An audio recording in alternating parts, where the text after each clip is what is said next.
मृत्यु के बाद शरीर का क्या होता है? आइए इस रहस्यमयी जैविक यात्रा को समझते हैं। जब दिल धड़कना बंद कर देता है तो शरीर के अंदर परिवर्तनों का एक अविश्वसनीय दौर शुरू होता है। जीवन भले ही समाप्त हो जाए, लेकिन शरीर की कोशिकाएं और ऊतक अपनी अंतिम यात्रा पर निकल पड़ते हैं। आइए देखते हैं कि मृत्यु के पश्चात शरीर के अंदर वास्तव में क्या घटित होता है। मृत्यु के कुछ ही क्षणों में मस्तिष्क को ऑक्सीजन मिलना बंद हो जाता है, जिससे चेतना तेजी से लुप्त हो जाती है। मस्तिष्क की गतिविधियां अचानक कम हो जाती हैं और चेतना पूरी तरह से समाप्त हो जाती है।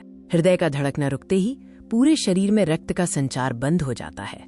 ऑक्सीजन के बिना शरीर की कोशिकाएं एक एक करके कार्य करना बंद कर देती हैं और शरीर का तापमान गिरने लगता है।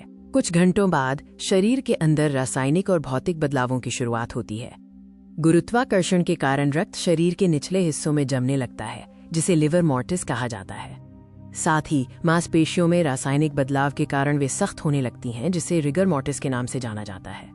अब शरीर के भीतर मौजूद बैक्टीरिया अपना काम शुरू करते हैं, जो पाचन में मदद करते थे, लेकिन अब वे ऊतकों को तोड़ने लगते हैं। प्रतिरक्षा प्रणाली के अभाव में ये बैक्टीरिया शरीर को अंदर से विघटित करना शुरू कर देते हैं। शरीर के अंदर गैसें बनने लगती हैं और आंतरिक संरचनाएं धीरे धीरे टूटने लगती हैं। दिनों और हफ्तों के दौरान अंग धीरे धीरे नष्ट हो जाते हैं और प्रकृति शरीर को वापस मिट्टी में मिलाने लगती है।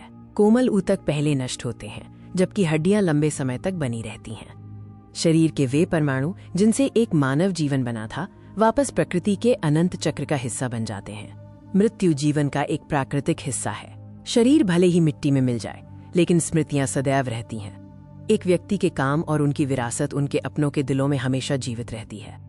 वीडियो देखने के लिए धन्यवाद। अगर आपको ये जानकारी पसंद आई तो चैनल को सब्सक्राइब करें और बेल आइकन दबाएं, ताकि आप कोई भी नया अपडेट मिस न करें।